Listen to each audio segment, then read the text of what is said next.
ವೀಕ್ಷಕರೇ, ನೀವು ನೋಡ್ತಾ ಇದ್ದೀರಾ ಬಿಕೆ ನ್ಯೂಸ್ ಕನ್ನಡ. ನಾನು ರೋಹಿಣಿ ತೊಡ್ಮನಿ. ವಿಜಯಪುರ ಜಿಲ್ಲೆಯ ಸಿಂದಗಿ ತಾಲೂಕಿನ ಕೊಗಟ್ನೂರು ಗ್ರಾಮದಲ್ಲಿ ಗುರುವಾರ ಬೆಳಗಿನ ಜಾವದಲ್ಲಿ ಗ್ರಾಮಸ್ಥರೆಲ್ಲ ಸೇರಿ ಗ್ರಾಮ ಪಂಚಾಯಿತಿ ಮುತ್ತಿಗೆ ಹಾಕಿ ಟೈರ್ಗೆ ಬೆಂಕಿ ಹಚ್ಚಿ ಉಗ್ರವಾದ ಹೋರಾಟ ನಡೆಸಿದ್ರು.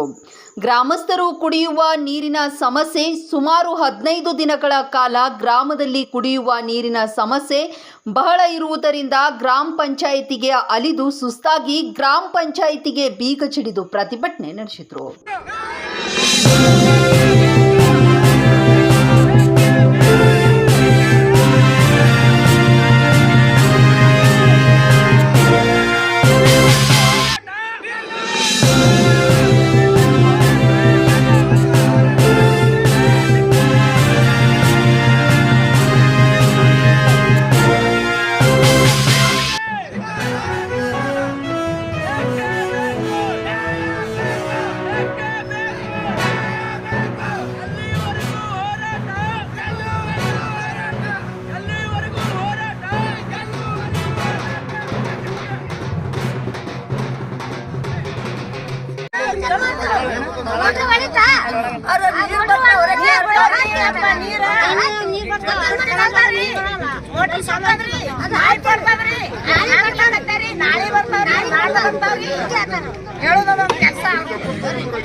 ಇವತ್ತು ಕೊಗಟ್ನೂರು ಗ್ರಾಮ ಪಂಚಾಯತಿಯಲ್ಲಿ ಗ್ರಾಮಸ್ಥರು ಕೂಡಿದ ಮೂಲಕ ಏನೆಂದರೆ 10-15 ದಿವಸಗಳಿಂದ ನೀರಿನ ಪರದಾಟಕ್ಕೆ ಕೊಗಟ್ನೂರು ಗ್ರಾಮಸ್ಥರು ಉಪವಾಸ ಸತ್ಯಾಗ್ರಹವನ್ನು ಕೊಗಟ್ನೂರು ಗ್ರಾಮ ಪಂಚಾಯತಿ ಮುಂದ್ಗಡೆ ಮಾಡ್ತಾ ಇದ್ದಾರೆ.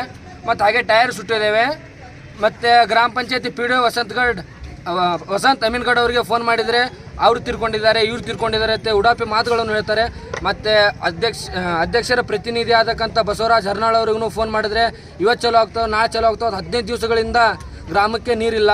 ನೀರಿನ ಸಮಸ್ಯೆ ಏನಾದರೂ ಹೇಳಕ್ಕೆ ಹೋದರೆ ಮೋಟ್ರ್ ಇಲ್ಲ, ಅದು ಇಲ್ಲ ಅಂತ ಹೇಳ್ತಿದ್ದಾರೆ. ಉಡಾಪಿ ಮಾತುಗಳನ್ನು ಹೇಳಿ ಬರೀ ಜನರನ್ನು ಮರಳು ಮಾಡುತ್ತಿದ್ದಾರೆ. ಬರ್ರಿ, ಎಷ್ಟು ದಿನ ಆಯ್ತು ನೀರು ಬರಲಾರ್ದೆ? 8-10 ದಿವಸ ಆಯ್ತು. ನಿಜಗ್ಲೇ ಉಪವಾಸ ರೀ.